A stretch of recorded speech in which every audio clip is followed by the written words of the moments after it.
eloko oyo nalingi na laksabino awa. En tout cas, na ebité pour na moni bandeko ebele ba partager yango. Quelle est un peu votre lecture de ce qui se passe dans cette partie du continent africain? Quand vous parlez de l'Union africaine, qui paie les salaires de l'Union africaine?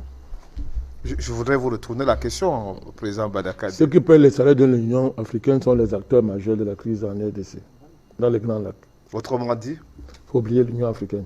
Ça ne sert à rien. Vous parlez de la sous-région. De quelle sous-région? Il vous a parlé de la volonté du nouveau président kenyan, qui est plus engagé, qui dit qu'il est prêt à mettre un contingent avec Tshisekedi. Alors, Tshisekedi vous dit lui-même que les voies diplomatiques ont échoué, il déclare la guerre. Il a dit quelque chose, c'est fini. Il a dit ça. Alors, il dit quoi? Au départ, il était très chaud pour privilégier, il a cru à l'action sous-régionale.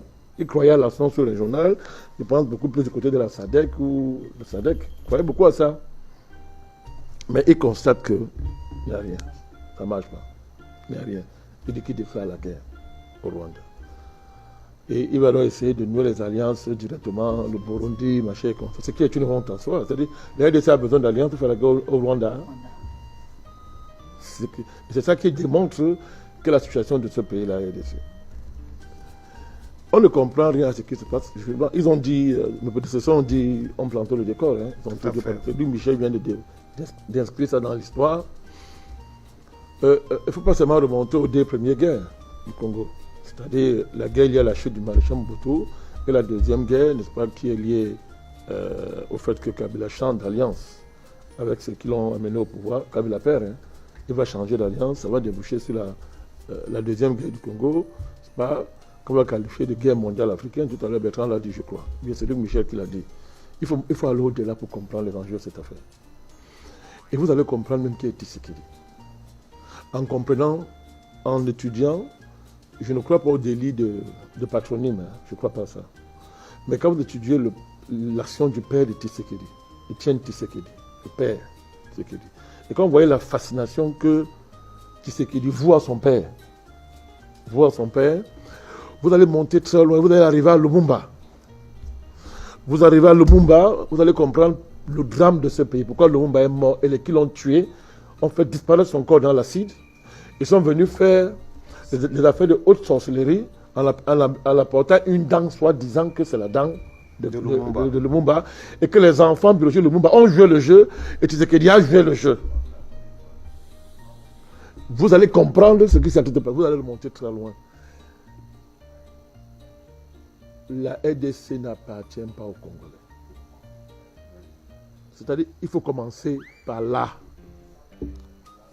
La RDC, le Congo, n'appartient pas aux Congolais. Lumumba est mort pour ça. C'est pour ça que Lumumba est mort. Lumumba a violé la loi fondamentale qui explique l'existence du Congo, devenu RDC. Cette loi fondamentale, c'est quoi? Elle a été élaborée à la conférence de Berlin.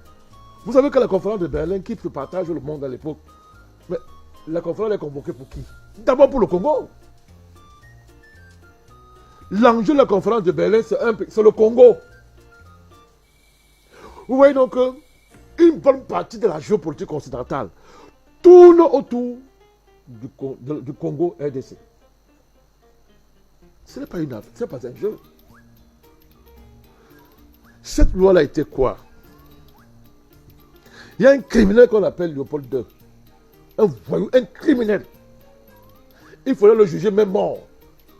C'est-à-dire qu'il va être le premier mort qu'on va juger quand les temps viendront. Léopold II. Qui a dit que le pays là lui appartient. Le Congo n'a pas été indépendant avec le Lumumba, attention. Il a eu deux indépendances ce pays-là. La première indépendance du Congo, c'est Léopold II qui crée une association. Il était libre du Congo.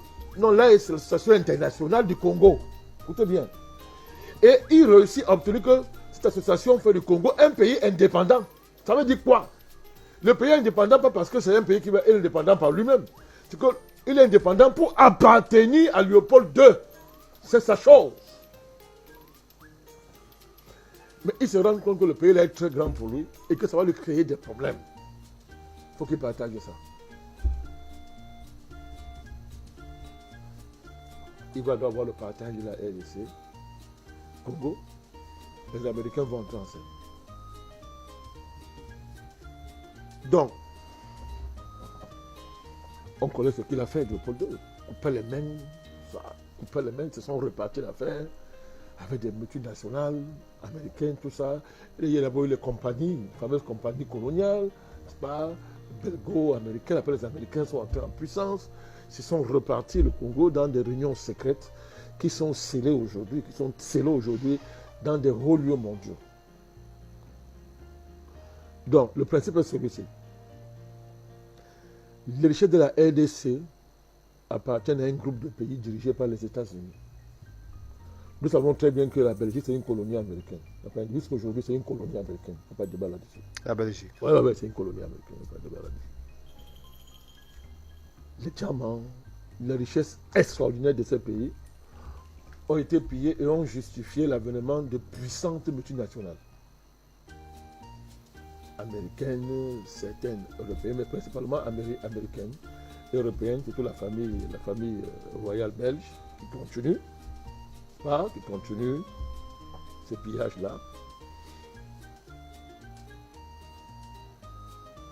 Et la RDC aujourd'hui, quand on parle de l'économie des matières premières dans le monde, occupe une position charnière. Charnière. Le pays est reparti entre multinationales, j'ai dit américaines et européennes, qui sont partagés le Congo. Les grands marchés financiers en dépendent, parce que les marchés financiers ne sont rien sans les matières premières. Attention. On fixe les prix des matières premières et on commence à faire la spéculation à un niveau. On fait la spéculation. On bloque même les prix, on fait la spéculation. Et les marchés s'enrichissent. Donc, ces marchés financiers n'ont pas de sens s'ils ne sont pas sûrs qui contrôlent les matières premières. Donc, ces groupes-là, on les connaît, on peut les citer. On peut les citer, on les connaît. Le pacte qui lie ces groupes est celui-ci. C'est que jamais de la vie, les Congolais ne doivent pas se mêler. Ils ne doivent pas se mêler de ce deal-là. Ce n'est pas leur pays. On tolère qu'ils habitent là-bas. On tolère qu'ils habitent là-bas. On tolère qu'ils habitent là. On peut même tolérer qu'ils s'appellent Congolais. On peut les laisser fantasmer que c'est leur pays. Mais le jour où ils tentent de traduire ça dans la réalité, on déclare la guerre au Congo. Et à ce moment, vous allez voir les votes de demi sortir. Le jour où le Congo, les Congolais vont s'organiser et pour s'élever à ce niveau, ils ont commencé avec Lumumba, après il est mort. Kabila fils a essayé de reprendre, Vous avez toute la pression qu'il a eue pour quitter le pouvoir. Qui lui faisait pression. Ouvrez les oreilles, vous allez voir, l'Église catholique, c'est pas un hasard. C'est pas un hasard. Pourquoi le Vatican est si impliqué dans l'affaire du Congo? Au point d'organiser les marches et de faire de l'Église l'état-major des partis dits d'opposition. Posez-vous la question. Pourquoi? Et quel est le rôle que joue le clergé belge dans ça, dans cette géopolitique? Vous allez comprendre ce que je suis en train de vous dire. Les Américains, qui mettaient le feu sur Kabila? Les Américains. Quand on dit Américains, c'est qui? Les multinationales américaines. Ils donnent le feu. Donc, chaque fois que les Congolais vont essayer de s'élever à un certain niveau de conscience, on brûle ce pays-là, on lui met la guerre. On lui fait la guerre. C'est ce qui se passe. Ben, c'est clair, exactement. Ils sont allés même jusqu'à venir dire, les Américains ont dit qu'il faut soudaniser la RDC. Ils l'ont dit. Et c'était le projet que Sarkozy a repris pour le compte de ses patrons américains. Sarkozy dit que non, il faut soudaniser la RDC. La géopolitique des grands lacs de la France s'inscrit dans cette dynamique d'avoir leur part, de faire pression pour avoir sa part. Donc comme c'est une soudanisation, la veille de fait, il faut que la France ait sa part. Quitte, n'est-ce pas, à avoir une base arrière au Rwanda, c'était la politique avec Abiyarimana. Pour avoir sa part. C'était aussi la politique avec Mobutu à un moment donné, pour essayer d'avoir sa part. Mais ça s'inscrit dans le cadre général que le Congo n'appartient pas aux Congolais. Ils ne sont pas concernés par le destin de leur pays. C'est une réserve de matières premières gigantesque. C'est une réserve de richesses extraordinaires dont le sort est déterminé dans des places financières et les bourses mondiales. Les bourses de matières premières, c'est là où on décide du sort du Congo. Il est interdit à un Congolais d'y mettre le nez. Et celui qui veut diriger le Congo, s'il veut être tranquille, il doit signer ça avant de devenir président. Il doit signer ce deal avant de devenir président. J'arrive à cette affaire. Il doit signer ce deal-là avant d'être président. Donc, ça part de là. Tout ce qu'on raconte là, si on ne met pas ça sur la table, on est hors du sujet. On est hors sujet. Ça part de là. Et j'ai dit, c'est ça qui a conduit à la mort de Lumumba quand il a revendiqué la vraie indépendance. Et qu'il a lâché, et qu'ils l'ont livré. Vous n'avez pas vu que c'était un complot mondial? L'ONU était dans le coup. Alliance des Américains, des Belges, des Européens, l'Église catholique, l'ONU, tout ce, c'est ce plan-là qu'il y a eu. Et ils ont trouvé peut-être qu'il est communiste. Lumumba n'était pas un communiste en tant que tel. Ce n'était pas une affaire de communiste en tant que tel. Lumumba est nationaliste, de manière fondamentale. C'est un nationaliste. Comme Oumyobé. C'est un nationaliste. Donc, qu'il utilise le langage marxiste pour un moment donné. C'était un peu la mode à l'époque. Mais il était d'abord nationaliste, Lumumba. Lumumba a d'abord été un évolué. Hein. C'est quoi? Qui décédait de cette cas d'évolution? C'était pas les Russes, c'était les Belges et les Occidentaux. Lumumba, il a bien passé son certificat d'évoluer. À l'époque, il ne dérangeait pas.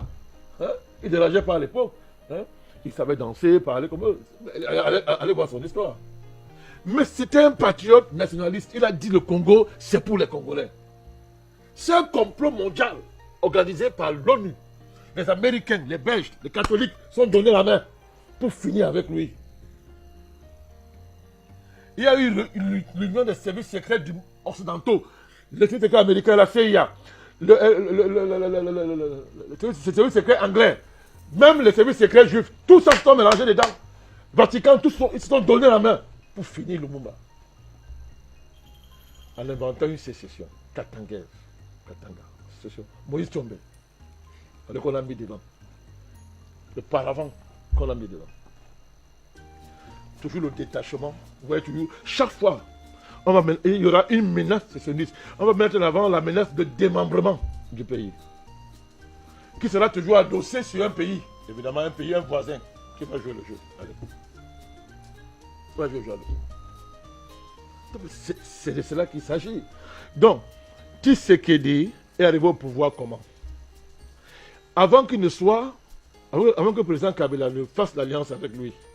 Parce que Kabila a subi une pression. À l'époque, on est ici, sur le plateau ici. Tout le monde voyait la guerre venir en RDC. C'était la guerre. Une guerre qui allait ruiner tous les efforts, qui allait ramener le pays 50 ans, 100 ans en arrière. Et ceux qui voulaient la guerre, les catholiques, les mêmes champs, les mêmes réseaux américains, les Belges, tout ça était à fond dedans. Y compris la France. Même si la France avait son candidat. Mais ils étaient tous d'accord. Mon candidat, c'est pour avoir ma part. Donc, vous voyez qu'on voulait. Je ne vais pas citer son nom ici. Ça lui fait trop d'honneur. Donc, chacun, mais ils étaient unis. Que Kabila doit partir, quitte à ce qu'il y ait la guerre, que la guerre explose. L'enjeu était tel que toute la sous-région, tout le monde voyait que si la RDC explose, c'est toute la sous-région qui atteint l'Afrique. Toute l'Afrique noire, c'est foutu. Encore. On se rappelle les batailles qu'on a menées ici. C'est pas vrai. Kabila a réfléchi, il a dit qu'est-ce que je veux faire. Il a réfléchi. Il a tendu la main à ce type-là qui est là aujourd'hui. Qui auparavant marchait avec qui? À son père, non? Qui avait son père? Non, je suis le fils. Celui-ci là, il était avant avec les Katumbi. Oui. Il était avant avec les Katumbi, les Fayou. Lui, il avait le bande de mercenaires. Les Bemba. Ils marchaient ensemble. Vous savez qui était le parrain local? Paul Kagame.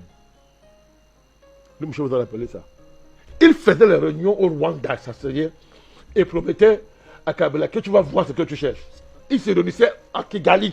Il y a les documents, il y a les vidéos, il y a tout. Parce que leur patron, c'était la consigne à donner.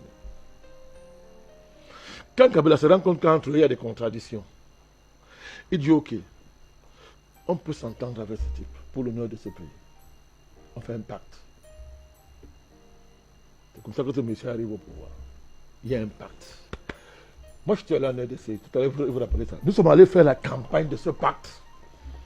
Expliquer. Moi, j'ai fait des émissions à la télévision nationale de la RDC, à la radio nationale, à la RDC, où j'expliquais ça. Que le malheur de votre pays sera que ce pacte-ci expose. Et on fera tout pour que ça expose. Mais malheur à celui par qui ça va arriver. On n'a même pas fini de parler. Tu sais qu'il a fait, il a pris pour option politique de casser ce pacte-là. Et en le faisant, il disait qu'il est un grand homme politique. Qu'il est un génie. Il est un génie qu'on n'a pas encore vu. Il faut finir avec Kabila. Il faut finir cette affaire. Mais en fait, qui était derrière lui? Le consul of Foreign Relations aux États-Unis et le petit Macron.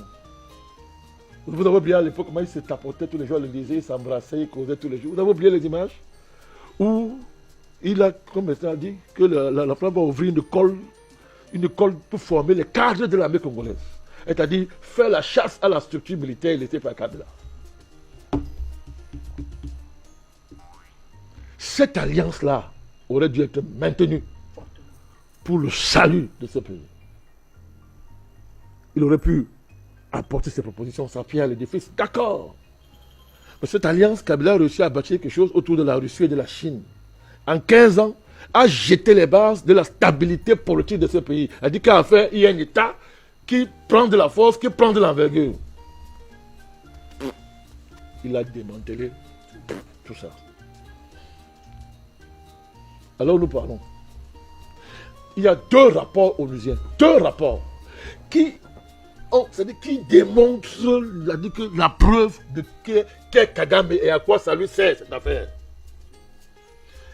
L'argument Bertrand de dire que les milices génocidaires ou tout sont là-bas dans c'est du n'importe quoi. C'est du n'importe quoi. Quand on parle de miliciens à moins, mais on ne vous parle pas de Bayan Moulengue, qui sont des Rwandais, Congolais, rwandophones, mais qui sont en majorité les Tutsis, qui les arment, qui sont tout le temps instrumentalisés par qui? Par qui? Kagame. Le but c'est quoi? Le but c'est quoi? Le but c'est que, à la fin, à un moment donné, Kagame a dit, je peux avoir ma part de gâteau ici. Tant que j'ai à jouer le jeu de la politique de Grand Lac occidentaux, je peux nous enrichir, créer une nouvelle race de riches en pillant ce pays. Derrière le M23, lui, Michel a dit, c'est clair, c'est clair. Il y a la question des ressources de l'Est du Congo, qui sont pillées matin, midi, soir, et peuvent faire le Rwanda pour se retrouver en Europe, y compris l'or. Y compris l'or. Pourvu que on ne menace pas la loi non décrite, la loi non publique, la loi secrète qui est à savoir que on peut tout faire pourvu que les Congolais ne se mêlent pas du deal. Que leur pays continue à être un pays étranger. Les mecs de la géopolitique occidentale, les Américains, ça les dérange quoi d'avoir un petit Africain qui joue ce jeu? Ils sont contents. Parce qu'il ne va pas aller loin. Lui veut seulement sa part. Tant qu'il ne dérange pas la répartition, la division internationale secrète du travail, de la géopolitique mondiale, qui dit que le Congo n'appartient pas aux Congolais, et même pas aux Africains, que c'est une propriété occidentale. Tant que ce n'est pas remis en cause, fait la guerre, alimente les conflits avec le président congolais. Mais c'est ce qu'on demande. C'est tout ce qu'on demande. Ça fait des années que je dénonce ça ici, que j'interpelle les Africains sur Kagame et ce qu'il est en train de faire en RDC. Mais à partir du moment où tu joues le jeu des Américains, quand tu ne les déranges pas, tant que ce que tu fais là rentre dans ces jeux politiques, il peut s'engueuler avec les Français, mais il s'arrange. Il s'arrange. Et on met Louise Mouziki là-bas à la francophonie. Oui, j'ai des informations. Que oui, ça ne va plus entre eux, oui, machin. On m'a raconté, on m'a donné beaucoup d'informations, oui, il fait ça, ceci. Non. La politique de Kagame, les choix qu'il a fait sont clairs. Avoir sa part dans le gâteau congolais. Pourvu que les Congolais n'aient rien à voir là-dedans.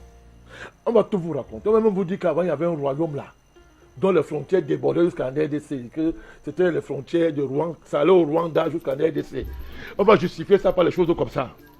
Mais quand le royaume là vivait, quand le royaume là existait, c'était de vendre les terres là aux Blancs. Assurément non. Mais à quoi ça a de convoquer alors le royaume là? Si, à la fin, c'est que on ne dérange pas la géopolitique secrète, la loi secrète qui fait que la RDC n'appartient pas aux Congolais. C'est ça qu'il s'agit. Et donc, dans cette affaire, nous sommes du côté du Congo, de la RDC. Je ne sais pas ce qu'il dit. Il dit qu'il veut faire la guerre. Qu'il la fasse, il peut gagner, tant mieux. Mais qu'est-ce qu'on peut se tenir avec un type comme ça? Nous dénonçons Kagame. On le fait depuis. On a été un des rares à être constant dans cette dénonciation. On ne change pas.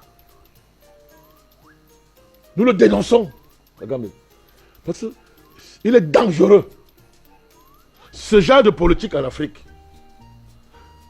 ne conduit à aucun progrès. Le Rwanda peut me raconter que le Rwanda a fait des progrès économiques. C'est un modèle. Il est modèle de quoi?